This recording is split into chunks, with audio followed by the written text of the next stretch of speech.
शांजी दामले, सुप्रसिद्ध अभिनेते आणि अखिल भारतीय मराठी नाट्य परिषदेचे प्रमुख कार्यवाह अजित भुरे आणि माझे सहकारी प्रमुख कार्यवाह विजय सूर्यवंशी आणि शिवाजी शिंदे, आज आपण सगळेजण जागतिक रंगकर्मी दिनाच्या निमित्ताने इथे उपस्थित आहात. तुम्हा सगळ्यांचं मनापासून स्वागत. आणि सर्वप्रथम मी जागतिक रंगकर्मी दिनाच्या तुम्हा सगळ्यांना खूप खूप शुभेच्छा देतो.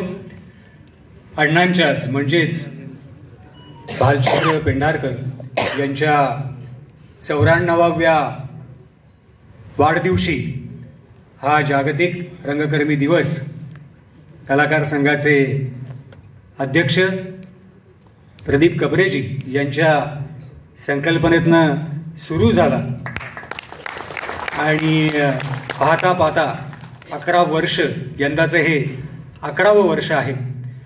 आणि अण्णांच्या उपस्थितीत खास करून मला एक नमूद करावं असं वाटतं की त्यांच्या उपस्थितीत हा रंगकर्मी दिवस याच यशवंत नाट्य मंदिरात सुरू झाला. त्यांनी नांदी गायली आणि ही परंपरा सुरू झाली आणि त्याचा मी एक साक्षीदार होतो. याची मला खूप, या गोष्टीचा मला अभिमान वाटतो.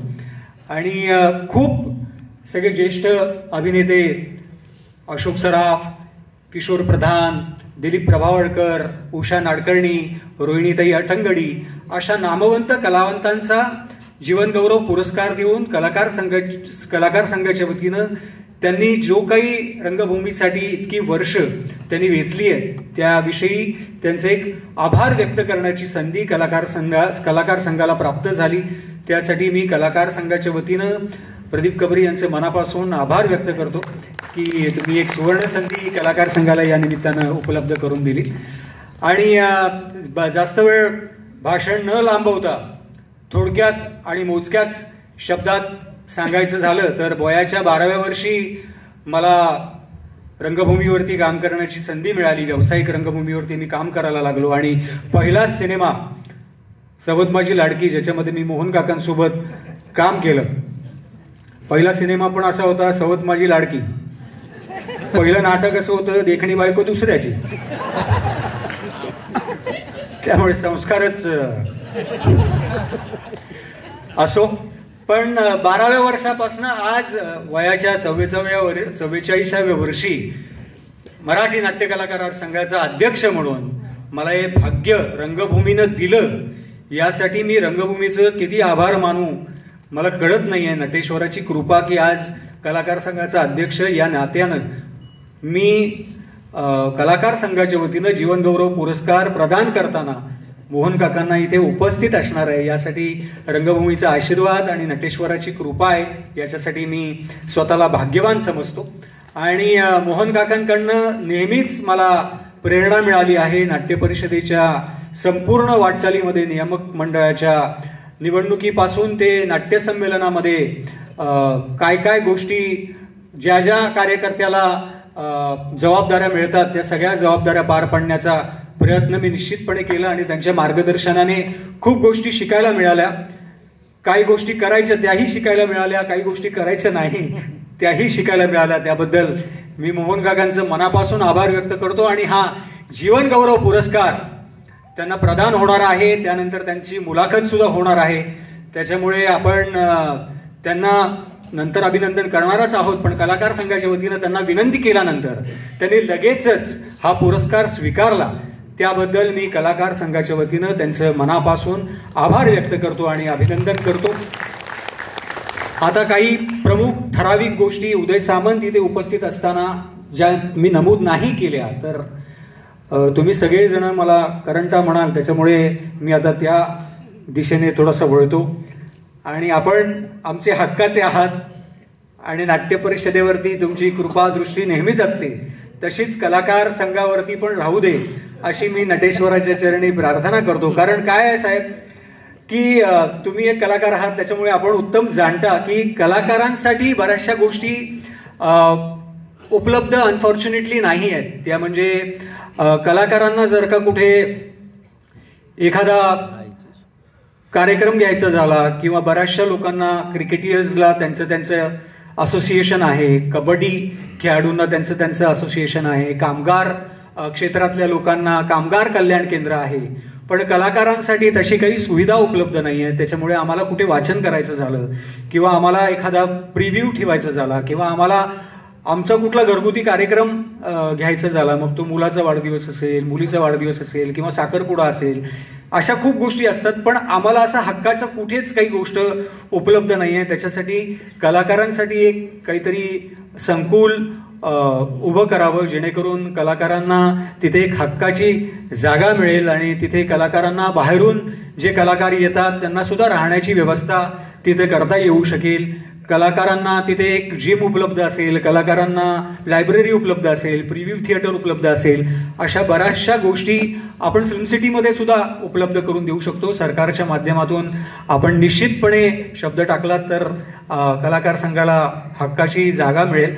आणि आम्हाला दरवर्षी हा कार्यक्रम करत असताना विविध अडचणींचा सामना करावा लागतो. त्याच्यामुळे हा कार्यक्रम करण्यासाठी तुम्ही खंबीरपणे आमच्या पाठीशी उभे राहाल असा ठाम विश्वास इथं मी व्यक्त करतो. आणि अगदीच हक्काने तुम्हाला बोलवलंय, त्याच्यामुळे तुम्ही हक्काचेच आहात आणि तुमचं प्रेम कायम आमच्यावरती राहील असा ठाम विश्वास व्यक्त करतो. आणि गेल्या संपूर्ण दोन अडीच वर्षामध्ये महासंस्कृती महोत्सवाच्या माध्यमातून युती सरकारने जो काय प्रत्येक तळागाळातल्या कलाकाराला एक हक्काचा रंगमंच उपलब्ध करून दिलं, जवळजवळ 60 ते 70 कोटी उपलब्ध करून दिले. आणि झाडीपट्टीतल्या कलाकारापासून ते अगदी स्पॉट बॉय पर्यंत, चहा देणाऱ्या माणसापर्यंत प्रत्येकाला गेल्या वर्षभरामध्ये रोजगार उपलब्ध करून दिला. त्याबद्दल युती सरकारचं मी मनापासून आभार व्यक्त करतो. आणि नाट्य परिषदेवरती जेव्हा आपण प्रशांत दामले यांच्या अध्यक्षतेखाली जेव्हा प्रवास सुरू केला, तेव्हा सुद्धा आपण सुरुवातीला 10 कोटी, त्याच्यानंतर पुन्हा 10 कोटी, हा प्रवास 20 कोटीपर्यंत सुरू राहिला. तसाच तो प्रवास पुढेही नाट्य परिषदेसाठी सुरू राहू दे अशी नटेश्वराच्या चरणी प्रार्थना करतो. आणि कलाकार संघावरती तुमचं प्रेम भरभरून असंच सदैव असू दे अशी मी नटेश्वराच्या चरणी प्रार्थना करतो. आता जास्त वेळ न घेता आपली रजा घेतो. धन्यवाद. जय हिंद, जय महाराष्ट्र. सुशांतजी, आत्ता तुम्ही म्हणालात की पहिलं काय म्हणजे 12व्या वर्षी सवत माझी लाडकी, नंतर देखणी बायको दुसऱ्याची. तर आता एकदा तुम्ही नाटक करून बघा, बायको असून शेजारी. ते जर का छान चाललं तर लगेच घरोघरी हीच बोंब हे नाटक करा. आणि ते पडलं तर बायको उडाली भूर, नाटक आहेच आपल्या हाताशी, काही प्रॉब्लेम नाही आहे. म्हणजे शेवटी नाटक दिंड्यात आहेत आणि इथे उद्योगमंत्री आहेत, उद्योग करणारे असं मला सांगायचं आहे. ते तेवढा पाहिजे तो पाठपुरावा करतील आणि हार्दिक शुभेच्छा देतील आणि आर्थिक शुभेच्छा देतील, एवढं सांगतो. यानंतर अखिल भारतीय मराठी नाट्य परिषदेचे अध्यक्ष माननीय श्री प्रशांत दामले यांना विनंती करतो त्यांनी आपलं मनोगत व्यक्त करावं. प्रशांत दामले.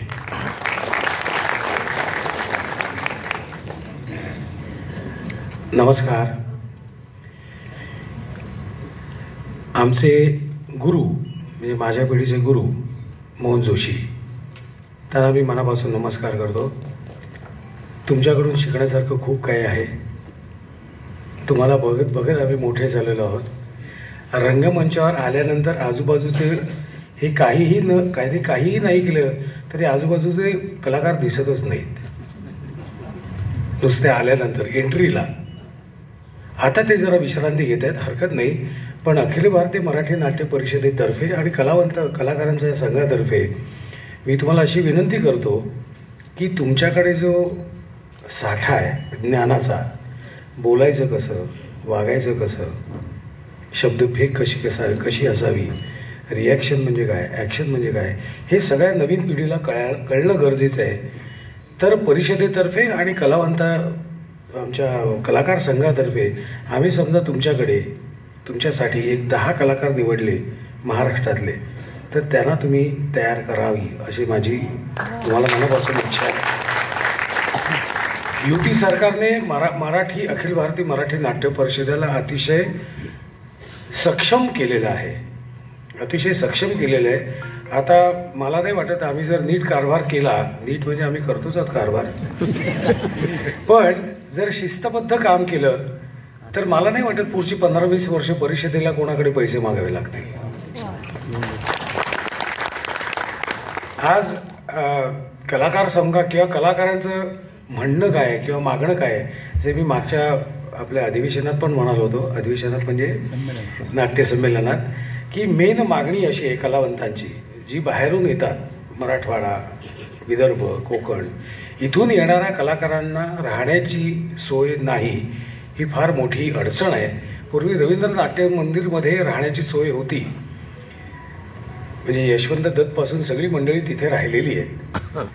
आज रवींद्र नाट्य मंदिरमध्ये राहण्याची सोय नाही. बाहेरून येणाऱ्या कलावंतांना स्वतःच्या खिशातून महिन्याला किमान 4 ते 5 हजार रुपये महिना खर्च करावे लागतात. तर माझी अशी काय झालं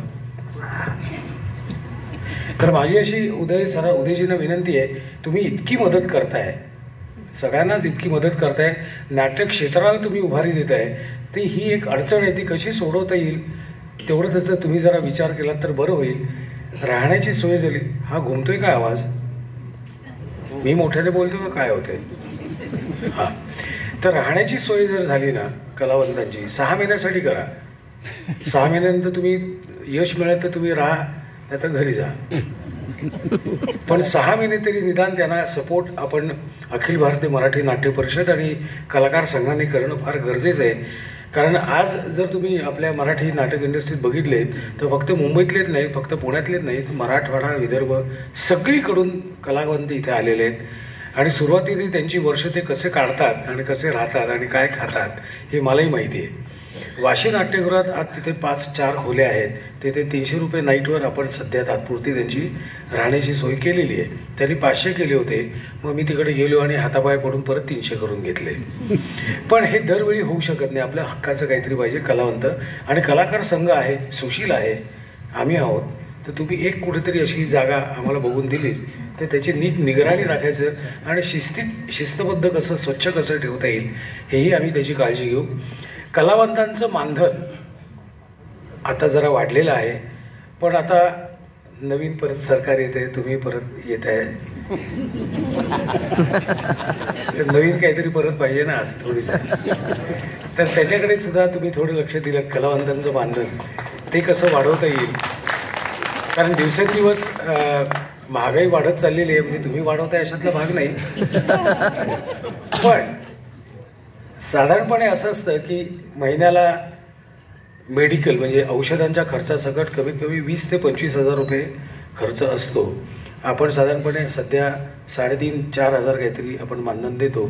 20,000 द्या अशातला भाग नाही. 50% जरी मिळालं तरी आपल्याला खूप आहे, एक मदत असते. कलाकार आमच्यासारखे, आमच्या पिढीचे कलाकार आहेत ना, त्यांनी आम्ही जरा शिस्तबद्ध काम केलेलं आहे. जरा 100 रुपये मिळाले तर 50 रुपये बँकेत टाकलेले आहेत. पण आमच्या आधीची जी जनरेशन आहे, जी आज थोडीशी पुढच्या वयोवृद्ध झालेली आहे, त्यापैकी प्रत्येक जणांनी असं करूच शकले असतील अशातला काही भाग नाही. आणि एस्पेशली बी ग्रुप, सी ग्रुप ह्यांच्याकडे त्यांचे इन्कम पण तेवढं नसतं सोर्स. त्यांना मिळतातच 50 रुपये, त्याच्यातले 25 रुपये टाकू शकत नाही, ते 40 रुपये किंवा 10 रुपयेच टाकू शकतात. तर मला असं वाटतं की ही दुसरी आणि तिसरी जनरेशन आहे, किंवा आपण बी ग्रेड आणि सी ग्रेड हे जे म्हणतो आपण, बी ग्रेडला असणारे किंवा सी ग्रेडला असणारे, त्यांच्यासाठी आपण काहीतरी मानधनाची व्यवस्था वाढवू कशी. आत्ताच वाढवली, मला मान्य आहे, आत्ताच वाढवली, पण निदान 1-2 वर्षांनी अजून आपल्याला वाढवता कशी येईल त्यासाठी कलाकार संघाने प्रयत्न करावा. आणि त्यासाठी मी पण तुमच्याबरोबर आहे, त्याबद्दल काही दुमत नाही आहे. उदयजी सामंत हे म्हणजे मगाशी सांगितल्याप्रमाणे छान लिस्नर आहेत, उत्तम ऐकतात, आणि जो उत्तम ऐकतो तो उत्तम काम करू शकतो. उत्तम बोलतो तो काम करतोच अशातला काही भाग नाही आहे. त्यामुळे ते गेले 2.5 वर्ष मी त्यांना बघतोय, ते छान ऐकतात, समोरच्याचं म्हणणं काय ते ऐकतात आणि त्याप्रमाणे पुढे जाऊन ते त्यांची मांडणी करतात, भूमिका मांडतात. तर मी स्वतःला भाग्यवान समजतो, अखिल भारतीय मराठी नाट्य परिषद स्वतःला भाग्यवान समजते की तुमच्यासारखे विश्वस्त आमच्याबरोबर आहेत आणि आम्हाला मार्गदर्शन करतात. मगाशी मोहन जोशींना मी रिक्वेस्ट केली, ती परत एकदा तुम्हाला आठवण करून देतो. समजा 10 माणसांचे मी 10 कलाकार तुमच्याकडे मी पाठवले, तर कृपया त्यांना बोलायचं कसं आधी शिकवा. भाषा म्हणजे काय, स्वल्पविराम काय. हल्ली प्रॉब्लेम काय झाला माहिती आहे का, वाचन कमी असल्यामुळे ना, म्हणजे इथे जेवढी ज्येष्ठ मंडळी आहेत किंवा जेवढे आता प्रदीप कबरेसुद्धा, ते जेव्हा वाचतात ना तेव्हा तिथे कॉमा असतो, तिथे उद्गारवाचक चिन्ह असतं, तिथे क्वेश्चन मार्क असतो. हे वाचताना कळतं. आज पूर्णविवरण नसतोच. धड धड धड धड धड गाडी काय खटाखट खटाखट गाडी सुटते. तर मला असं वाटतं की मुळात मराठी भाषा ही छान बोलता आली पाहिजे, त्यानंतर पुढच्या सगळ्या गोष्टी आहेत. तर मी एवढे अनुभवी आहात तुम्ही, तर माझी कलाकार म्हणून तुम्हाला विनंती आहे की तुम्ही ही विनंती मान्य करावी. आणि कलाकार संघाच्या प्रत्येक कार्यक्रमाला मी असणारच आहे, असतोच आहे. आणि तुम्हाला खूप मनापासून शुभेच्छा. सुशांतजी आणि पूर्ण टीम. शिवाजी तर मेहनत तो दिवसेंदिवस तरुण होत चाललेला आहे, विजय पण आहे आणि पूर्ण टीम अप्रतिम काम करते. तुम्हाला खूप मनापासून शुभेच्छा. धन्यवाद. प्रशांत दादा, आता तुम्ही म्हणालात ना की 10 मुलं तुम्ही जर का पाठवलीत तर 10 करू नका, ती 11 मुलं करा. आणि त्या 11 मुलांमधला पहिला मुलगा मी आहे असं तुम्ही लिहिलं तरी तिथे चालेल. त्यांच्याकडे शिकायला यायला मी तयार आहे. काका, तिकडे लगेच मान वळवू नका तुम्ही, किमान सगळ्यांसमोर तरी हो म्हणा की शिकवायला तयार आहे. आत्ता जो विषय म्हणजे सुशांतजी आणि प्रशांत दादा दोघांनी सांगितला, आर्थिक सहाय्य वगैरे, तर पाऊल काय काय ठिकाणी आपल्या ठिकाणी लगेच असतं. आणि अशी लगेच पावलं उचलणारी माणसं, त्यापैकी एक आपले उद्योगमंत्री उदयजी सामंत. त्यांच्या हस्ते त्यांनी आज इथे जाहीर केलेलं आहे की प्रातिनिधिक स्वरूपात एका ज्येष्ठ रंगकर्मीला आपण ₹25,000 देणार आहोत. आणि श्री रोहिदास पांगे यांना ते देणार, तर त्यांना मी मंचावर आमंत्रित करतो. आर्थिक सहाय्य योजना, रोहिदासजी पांगे आलेत का?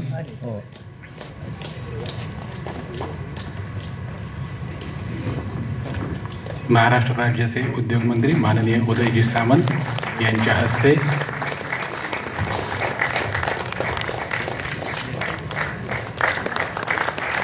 ₹25,000 धनादेश त्यांना देण्यात येणार आहे.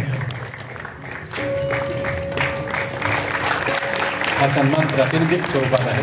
अनेक रंगकर्मींना अशी मदत केली जाणार आहे.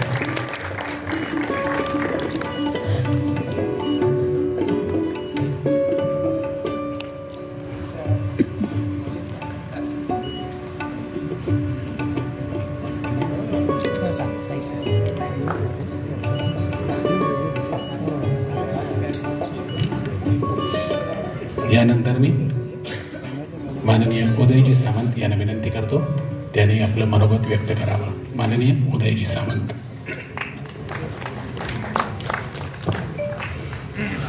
आजचे सत्कारमूर्ती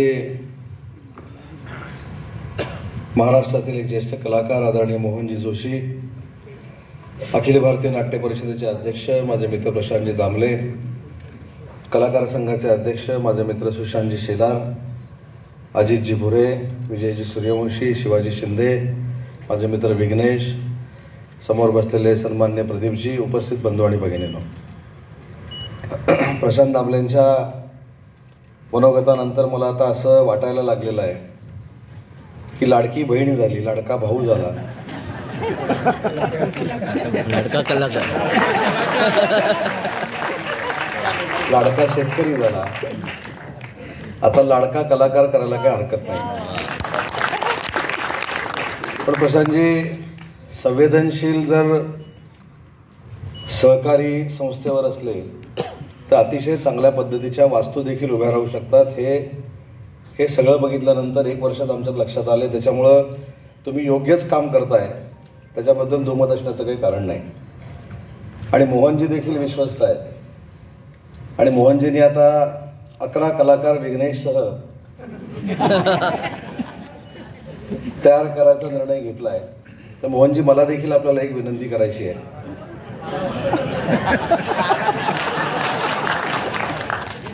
12वा मला घ्या आणि अजून 3 घेऊन येतो.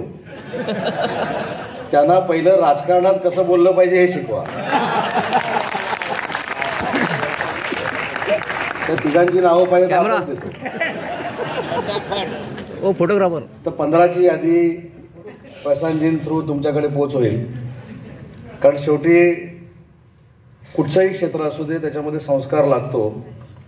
आणि मला सुशांतला मनापासून धन्यवाद दिले पाहिजेत की अतिशय चांगल्या कलाकाराला आज पुरस्कार तुम्ही देताय आणि त्या सोहळ्यासाठी मला उपस्थित राहता आलं हे माझं मी भाग्य समजतो. काल सुशांत मला भेटला आणि मला म्हणाला की उद्या असा असा कार्यक्रम आहे, मोहनजींचा सत्कार आहे, तुम्हाला आलं पाहिजे. मी तात्काळ येतो म्हणून सांगितलं, कारण मोहनजींचा सत्कार होता. त्या मोहन जोशींचा सत्कार असताना मी जाणं म्हणजे माझी उंची वाढल्यासारखं आहे. त्याच्यामुळे मोहनजी तुमचं मनपूर्वक मी अभिनंदन करतो. कलाकार तयार करत असताना आपलं योगदान भविष्यामध्ये नाट्य परिषदेला लाभेल हे देखील गृहीत धरतो. आणि विशेषतः सुशांतने सांगितलं की अनेक नाटकामध्ये मोहन काकांबरोबर त्यानं काम केलं, पण नाटकाची नावं देखील सांगितली. मला असं वाटतं की ती नाटकातली भूमिका असं आपण समजावं. वैयक्तिक आयुष्यात अशी जर भूमिका करण्याचा आपण निर्णय घेतला तर काय परिस्थिती होईल तुम्हाला देखील माहिती आहे आणि मला देखील माहिती आहे. त्याच्यामुळे मोहनजींच्या नेतृत्वाखाली त्यांनी हे देखील सांगितलं की नाट्य परिषदेच्या निवडणुका कशा होतात ते देखील त्यांनी अनुभव घेतलेला आहे. आणि त्याच्या एवढा चांगला अनुभव कोणीच घेतलेला नाही, त्याचा साक्षीदार मी आहे. पण सुशांतचं एक कौतुक प्रशांतजी एवढ्यासाठीच केलं पाहिजे. मी जेव्हापासून नाट्यसंमेलन बघतो, जेव्हापासून नाट्यसंमेलनाला मी उपस्थित राहतो किंवा नाट्यसंमेलन मी बघतो, त्या दिंडीमध्ये त्या पालखीला पहिला खांदा देणारा जर कोण असेल तर तो सुशांत शेलार असतो. हे देखील आपण सगळ्यांनी मान्य केलं पाहिजे. आणि म्हणून कलाकारांसाठी आम्ही नक्की करू, मानधन देखील वाढवू, लाडका कलाकार ही देखील आम्ही स्कीम आणू, त्याच्याबद्दल आमचं काही म्हणणं नाही. परंतु कलाकारांनी देखील काही धोरणात्मक निर्णय घेणं आवश्यक आहे. आपण नाट्यसंमेलन करतो, फार उत्साहामध्ये करतो. मी अनेक वेळा हे बोलून दाखवलं आहे. मोहनजींचं देखील मी मनापासून कौतुक करतो की 100वे नाट्यसंमेलन आम्ही सगळ्या विभागामध्ये घेतलं. प्रशांतजी तुम्ही घेतलं. मला असं वाटतं की महाराष्ट्रातला एकमेव कलाकार असेल ते मोहन जोशी प्रत्येक संमेलनाला उपस्थित होते. बघा, कलाकार राजकारण्यांवर बोलतात ना, तसं राजकारण्यांनी पण कलाकारांवर कधी कधी बोललं पाहिजे. आता ह्या नाट्यसंमेलनामध्ये ह्या सगळ्यांची अपेक्षा काय असते की त्या दिंडीमध्ये कलाकारांना असावं, आम्हाला त्याला जवळून बघता येईल, आम्ही त्याला स्क्रीनवर बघत असतो, आम्ही त्याला स्टेजवर बघत असतो, त्याच्याशी संवाद आम्हाला साधता येईल, आम्हाला त्याच्यावर फोटो काढता येईल. ही माफक अपेक्षा ग्रामीण भागातल्या लोकांची असते, प्रेक्षकांच्यासाठी असते. आणि म्हणून कलाकार संघानं देखील एक नियम पाडावा. तुम्ही ज्या ज्या काही मागण्या केल्यात जागेच्या, त्याच्यामध्ये आपण सकारात्मक निर्णय घेऊ, त्याच्याबद्दल अजिबात दुमत असण्याचं कारण नाही. परंतु कलाकार संघानं असेल किंवा अखिल भारतीय नाट्य परिषदेनं असेल, हा कुठेतरी नियम पाडून घेतला पाहिजे की ज्यावेळी आपल्या मातृसंस्थेचा काही उत्सव असतो, मी त्याला उत्सव म्हणतो, संमेलन म्हणत नाही, त्या उत्सवामध्ये सगळ्यांनी सामील झालं पाहिजे. याचं कारण तुमच्याकडनं बाकीच्या कसल्याही प्रेक्षकांच्या अपेक्षा नाहीत, कसल्याही अपेक्षा नाहीत. तुम्हाला दिग्गज व्यक्तिमत्व म्हणून आम्ही ज्यावेळी स्टेजवर बघतो, आम्ही स्क्रीनवर बघतो, त्याच्याबरोबर उजव्या हाताला राहून डाव्या हाताला राहून आम्हाला फोटो मिळाला की तीच आमच्या आयुष्यभराची ग्रामीण भागातल्या लोकांची पुंजी असते. आणि त्याच्यासाठी हा देखील कलाकारांनी एक संकल्प करणं गरजेचं आहे की ज्यावेळी नाट्यसंमेलन असेल किंवा असे उत्सव असतील ते प्रामुख्याने सगळ्या कलाकारांनी उपस्थित राहिलं पाहिजे. ही भूमिका आपण सगळ्यांनी घ्यावी. ही खरं तर तुमच्या सगळ्यांच्या मनातली इच्छा आहे, मला असं वाटतं. त्याच्यामुळे याच्यामध्ये नाट्य परिषदेनं कलाकार संघानं देखील लक्ष घातलं पाहिजे. मोहनजी, मी अनेक वेळा तुमच्या समोर तुमच्या साक्षीनं सांगितलंय की मोहन जोशी हे व्यक्तिमत्व जे आहे हे मराठीतून हिंदी चित्रपटसृष्टीमध्ये गेलेलं दिग्गज व्यक्तिमत्व आहे. आणि आजही म्हणजे तुम्हाला हे आश्चर्य वाटेल, म्हणजे कदाचित या कार्यक्रमाला आलोय म्हणून मी बोलतोय अशातला भाग नाही.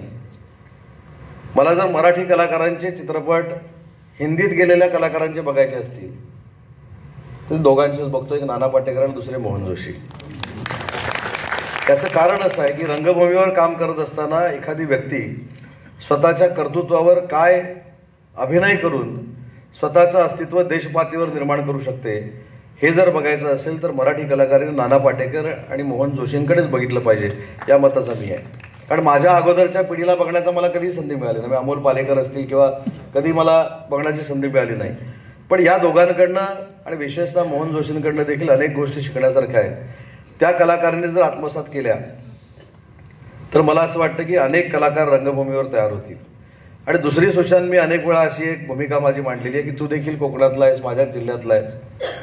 पण ज्यावेळी तुम्हाला मुंबईमध्ये व्यासपीठ मिळतं, मुंबईमधला रंगमंच मिळतो, तर प्रत्येकाची भावना अशी असली पाहिजे की माझ्या गावातला दुसरा सुशांत शेलार या मुंबईच्या रंगमंचावर कसा येईल आणि तो मराठीमध्येच कसा मोठा होईल, यासाठी आपण सगळ्यांनी मिळून प्रयत्न केले पाहिजेत. आणि ते ज्यावेळी तुम्ही कराल, कोकण किंवा महाराष्ट्र तुम्हाला कधी विसरणार नाही. कारण शेवटी कलाकार निर्माण करणारी काही फॅक्टरी असू शकत नाही. त्यांना कुठंतरी पाठबळ लागतं, त्यांना कुठंतरी प्रोत्साहन लागतं, आणि ते प्रोत्साहन देण्याची भूमिका आपण सगळ्या कलाकारांनी जर केली तर मला असं वाटतं की मोहन जोशींकडे 15 नाही, रीग लागेल एवढं चांगलं टॅलेंट या महाराष्ट्राच्या कानाकोपऱ्यामध्ये आहे. फक्त ते टॅलेंट सर्च करणं ही तुमच्या सगळ्या संस्थांची जबाबदारी आहे. आज त्याच्यामध्ये कुठं आपण कमी पडतोय का, ह्याचं देखील आत्मचिंतन, आत्मपरीक्षण आपण सगळ्यांनी करणं गरजेचं आहे. कारण आम्ही राजकारणामध्ये काम करतो म्हणून तिकडचे कलाकार आहोत, म्हणूनच झालो ना 5व्यांदा निवडून. सगळ्यांनी अगदी अनालिसिस करून टाकलं होतं की रत्नागिरीची सीट गेली, अगदी चांगल्या प्रकारे निवडून आलो. म्हणजे आम्ही तिकडचे जसे कलाकार आहोत, तिथं आम्ही पंचायत समिती, जिल्हा परिषद, आम्ही जसे कार्यकर्ते निर्माण करतो ते आमच्यासाठी असतात. पण तुमची सिस्टीम टोटली वेगळी आहे. तुमची सिस्टीम तुमच्यापेक्षा दिग्गज जर तुम्ही निर्माण केला तर तुमचा आदर्श आयुष्यभरासाठी त्या रंगमंचावर राहू शकतो. आणि म्हणून आपल्यामधली खंत जी काय आहे की आपण ज्यावेळी रंगमंचावर मुंबईला येतो, आपण ज्यावेळी व्यासपीठावर रंगमंचावर येतो, तेव्हा आपल्यासारखा रंगमंचावर येणारा दुसरा कलाकार जर आपण निर्माण केला तर मला असं वाटतं की महाराष्ट्रासारखं पोटेन्शियल दुसऱ्या कुठच्याही राज्यामध्ये नाही. आणि मोहनजी, मी तुम्हाला अनेक वेळा कदाचित बघा आठवत असेल, मी सांगत होतो की मराठी भाषेला अभिजात भाषेचा दर्जा मिळण्यासाठी काय केलं पाहिजे ही ज्यावेळी आपली चर्चा व्हायची, तर मी तुम्हाला, विक्रम गोखलेंना, विजयना अनेक वेळा सांगितलं की तुम्हाला फेस व्हॅल्यू आहे, तुम्हाला फेस व्हॅल्यू आहे. आंदोलनं आपण अनेक बघतो, पण ज्यांना फेस व्हॅल्यू आहे, ज्यांच्या फेस व्हॅल्यूमुळं प्रत्येकाच्या हृदयामध्ये इमोशन्स निर्माण झालेली आहेत, अशा लोकांनी जर आंदोलनं केली तर त्याची दखल केंद्र सरकार घेऊ शकेल, असं आपली 10-12 वर्ष चर्चा होत होती. पण नरेंद्र मोदी साहेबांसारखा संवेदनशील पंतप्रधान झाल्यानंतर, तिसऱ्यांदा पंतप्रधान झाल्यानंतर तात्काळ 15 दिवसामध्ये आपल्याला अभिजात भाषेचा दर्जा मिळाला. हा आपल्या महाराष्ट्राचा, मराठीचा आणि मराठी रंगभूमीचा देखील सन्मान आहे. आता मराठी रंगभूमीचा सन्मान आहे म्हटल्यानंतर कदाचित अनेकांना आश्चर्य वाटेल, पण मी ज्यावेळी अभिजात भाषेचा दर्जा मिळाल्यानंतर काय काय मिळतं त्या राज्यांना हे ज्यावेळी वाचलं आणि ज्यावेळी अभ्यास केला, त्याच्यामध्ये स्पष्ट असं त्यांनी लिहिलेलं आहे, जे आता तुम्ही अपेक्षा व्यक्त केली, सुशांत तू देखील अपेक्षा व्यक्त केली, की आपल्या राज्यातली सांस्कृतिक चळवळ मातृभाषेतनं विकसित करण्यासाठी जे जे काय फंडिंग करावं लागतं ते सगळं फंडिंग केंद्र शासन करतं. त्याच्यासाठी आपल्याकडनं स्ट्रॉंग प्रस्ताव असणं गरजेचं आहे. आता ते स्ट्रॉंग प्रस्ताव एकतर शासन करतं किंवा तुमच्यासारख्या संस्था करतात. आणि म्हणून ही आलेली आपल्याला जी सुवर्ण संधी आहे ही सोडून उपयोगाची नाही असं माझं मत आहे. मी तर तुमच्या सोबत आहे. केंद्र सरकारकडनं आपल्या सांस्कृतिक चळवळीसाठी म्हणजेच रंगभूमीसाठी जे जे काय आणायचं आहे ते आणण्यासाठी मी तुमचा मध्यस्थी म्हणून दिल्लीला यायला तयार आहे. पण हे प्रस्ताव अतिशय चांगल्या पद्धतीनं आपण तयार केले पाहिजेत आणि त्याचा पाठपुरावा केला पाहिजे. आणि आपल्याला चालून आलेली संधी आहे. आपण फक्त महाराष्ट्र शासनावर अवलंबून राहतो. आज महाराष्ट्र शासनानं 10 कोटी रुपये दिले, अजून 10 कोटी रुपये दिले, अजून 10 कोटी रुपये देईल, अजून 20 कोटी रुपये देईल. पण आपल्या ह्या सगळ्या सांस्कृतिक चळवळीसाठी हा पुरस्कार सोहळा पार पाडत असताना आपण असा संकल्प केला पाहिजे की आपल्याकडनं अनेक मोहन जोशी तयार होण्यासाठी केंद्र सरकारची ताकद आपण कशी वापरून घ्यायची, यासाठी जर आपण प्लॅनिंग केलं तर आपल्याला ती फार मोठी संधी आता प्राप्त झाली. त्याचं जे बुकलेट आहे ते मी प्रशांतजी आपल्याकडे पाठवतो, सुशांत तुझ्याकडे देखील पाठवतो, अजितजी तुम्ही पण त्याचा अभ्यास करा. प्रत्येक क्षेत्राला त्यांनी फंडिंगची तरतूद केलेली आहे. प्रत्येक क्षेत्राला कार्यशाळेची तरतूद केलेली आहे. प्रत्येक क्षेत्राला इव्हन मगाशी प्रशांतजी तुम्ही असं म्हटलं की बोलायचं कसं, आपण ठीक आहे तो एक भाग वेगळ्यानं घेतला, परंतु मराठीचा उच्चार कसा असला पाहिजे यासाठी देखील ट्रेनिंग देणारं त्याच्यामध्ये सगळं इन्क्लूड केलेलं आहे. बोलीभाषा ज्या आहेत, आपण असं म्हणतो की महाराष्ट्रातली बोलीभाषा 15 किलोमीटरला, 17 किलोमीटरला, 20 किलोमीटरला बदलते. त्या बोलीभाषेवर रिसर्च करण्याचं काम देखील त्या आपल्या अभिजात भाषेच्या दर्जामध्ये इन्क्लूड केलेलं आहे. आणि अजून एक तुम्हाला महत्त्वाची गोष्ट सांगतो जी आमच्या सरकारनं ऐतिहासिक निर्णय घेतला, ते म्हणजे मराठी भाषा भवन आपण बांधतोय, नरिमन पॉईंटला बांधतोय आणि त्याच्यामध्ये एक सांस्कृतिक विभाग आपण तयार केलेला आहे. त्या सांस्कृतिक विभागामधनं मराठीवर रिसर्च होणार आहे, नाटकांवर रिसर्च होणार आहे. मग हे झाडपट्टीचा तो उल्लेख केलास त्याच्यावर रिसर्च होईल, माझ्या कोकणातल्या नमनावर रिसर्च होईल, जाकडीवर रिसर्च होईल, दशावतारावर रिसर्च होईल. पण ह्याच्यामध्ये जर आपण पुढाकार घेतला तर मला असं वाटतं की त्या संस्थांनी घेतला पाहिजे. नाट्य परिषदेची निवडणूक असेल, कलाकार संघाची निवडणूक असेल, चित्रपट महामंडळाची निवडणूक असेल, ही निवडणूक झाल्यानंतर सगळ्यांना बरोबर घेऊन आपण सगळ्यांनी काम केलं पाहिजे. आणि इथं प्रामुख्यानं ज्यांचा उल्लेख केला पाहिजे, मगाशी मी अजितजींना पण सांगितलं, आज मी जरी विश्वस्त म्हणून काम करत असलो तरी या संपूर्ण संस्थेमध्ये शरद पवार साहेबांनी पक्षविरहित राजकारण ठेवल्यामुळं आम्ही सगळे एकत्रपणानं काम करू शकतो. आणि म्हणून त्यांचं देखील पाठबळ अखिल भारतीय नाट्य परिषदेला लाभलेलं आहे. कलाकार संघानं मोहन जोशींना या ठिकाणी जीवनगौरव पुरस्कार दिला, त्याबद्दल मी सुशांत तुझं, विजयजी तुमचं, शिवाजीराव तुमचं देखील मनापासून कौतुक करतो. या सत्काराची नक्की उंची वाढलेली आहे. आणि प्रदीपजी तुम्हाला देखील मनापासून धन्यवाद देतो की याची मुहूर्तमेढ तुम्ही रोवलीत. आणि मुहूर्तमेढ रोवून आता तुम्ही खालून हा सोहळा बघताय, हा देखील तुमच्या मनाचा मोठेपणा आहे. त्याच्यामुळे प्रदीपजी हा अतिशय चांगला सोहळा तुम्ही सुरू केला होता, तो आता सुशांत पुढून येतोय, त्याला देखील शुभेच्छा देतो. आणि अजून एक फक्त या ठिकाणी एक भावना माझी व्यक्त करतो की मी आपल्याला प्रशांतजी शब्द दिला होता की कलाकारांची एक अशी मागणी होती की कलाकारांना, पूर्वीच्या कलाकारांना, ज्याचा उल्लेख आपण इथे केला की ज्यांनी स्वतःसाठी काही करून ठेवलं नाही, परंतु आज त्या कलाकारांची परिस्थिती, बॅकस्टेजच्या कलाकारांची परिस्थिती ही फार बिकट आहे. त्यांच्यासाठी आपण एक वास्तू तयार करण्याचा निर्णय अखिल भारतीय नाट्य परिषदेनं घेतलेला होता. आणि मी तुम्हाला शब्द दिला होता की मुंबई MMR रिजनमध्ये मी ज्या विभागाचा मंत्री आहे, उद्योग विभाग, आणि माझ्या अंतर्गत असलेलं MIDC, त्याच्यामधनं जागा मी मोफत देईन असा मी तुम्हाला शब्द दिलेला होता. ती जागा मी मोफत तुम्हाला दिलेली आहे. आता ती मोफत जागा दिल्यानंतर पुढच्या वर्षी आपण त्याच्यामध्ये चांगलं संकुल बांधण्याचा निर्णय घेणं आवश्यक आहे.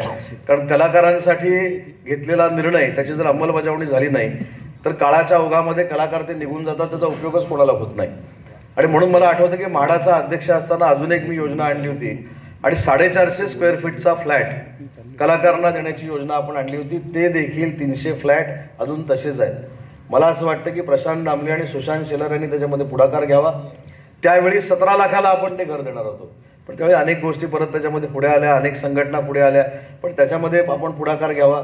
पुढाकार घेऊन खरोखरच जर 20, 22, 25, 30 लाखामध्ये कलाकाराला घर मिळणार असेल तर ते घराचे प्रश्न देखील सोडवण्याची जबाबदारी तुम्ही घेतली पाहिजे.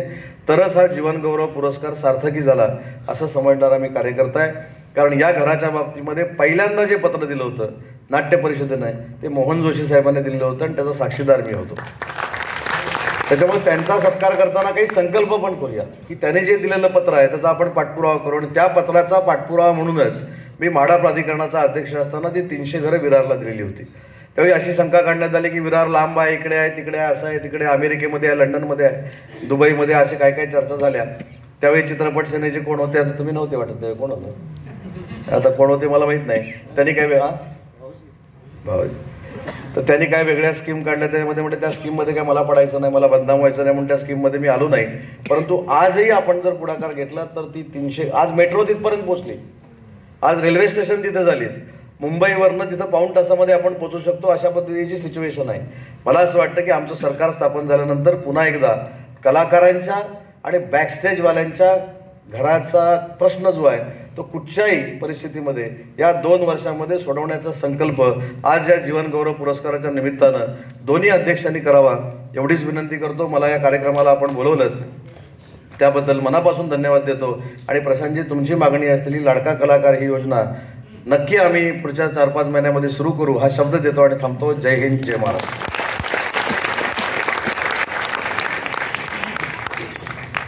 माननीय उद्योग मंत्री यांनी जे आत्ता मनोगत व्यक्त केलं, आज खरं तर राजकारणातली वेगवेगळी तिकडे गणितं सुरू आहेत. त्यामुळे आपल्या राज्याचे, आपल्या सगळ्यांचे लाडके मुख्यमंत्री एकनाथजी शिंदेसाहेब या समारंभाला येऊ शकले नाहीत, पण त्यांनी या समारंभासाठी आणि खास करून नटवर्य मोहन जोशी यांना शुभेच्छा देण्यासाठी संदेश पाठवलेला आहे. तर त्या संदेशाचा स्वीकार करूया आणि जोरदार टाळ्या वाजून त्यांचे आपण आभार मानूया.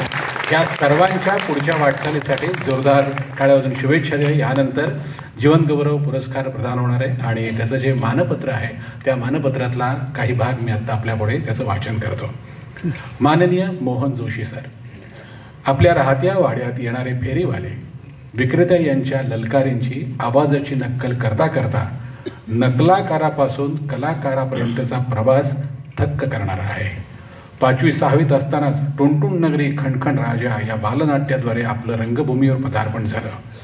मग या वामन मोहन जोशींनी रंगभूमी, चित्रपट, दूरदर्शन, मालिका ही तिन्ही क्षेत्र पादाक्रांत केली.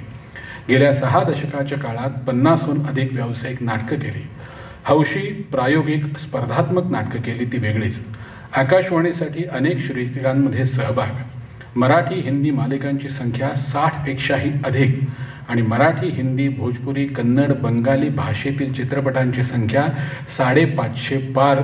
आपण केलेल्या विविध भूमिकांनी या काळावर आपल्या अदाकारीचा अमिट ठसा उमटवलात. आपल्या आजवरच्या यशात आपल्या मातोश्रींचे आशीर्वाद आणि सावलीसारखी सतत सोबत करणारी पत्नी सौभाग्यवती ज्योती मोहन जोशी यांचा महत्त्वपूर्ण वाटा आहे. त्यांनी दिलेल्या मानसिक बळामुळं आपण अनेक संकट, आरोपांना धैर्याने तोंड दिलं. गौरी आणि नंदन ही आपली मुलंही आपल्या पाठी खंबीरपणे उभी राहतात. गौरीच्या नावानं गौरी ट्रान्सपोर्ट हा व्यवसाय केलात आणि गौरी नंदन या नावानं नाट्यसंस्थेची निर्मितीही केलीत. गेल्या 6 दशकातील आपल्या कला जीवनातील हे दैदिप्यमान यश आपण आपल्या सृजनशील अभिनयानं मिळवलं. रसिकांना अक्षय आनंद दिलात. सामाजिक बांधिलकी मानून समाजसेवा केलीत. माणुसकी आणि मैत्र जपलत. नाती कधीही उसवू दिली नाहीत. या सगळ्याचा कलावंत संघाला सार्थ अभिमान आहे. म्हणूनच आपणास या वर्षीचा जीवन गौरव पुरस्कार प्रदान करताना आम्हाला अतिशय आनंद होत आहे. सुशांत शेलार, अध्यक्ष, कलाकार संघ. मी मान्यवरांना विनंती करतो की त्यांनी सुप्रसिद्ध नट मोहनजी जोशी यांना जीवन गौरव पुरस्कार द्यावा. शाल, श्रीफळ, पुष्पगुच्छ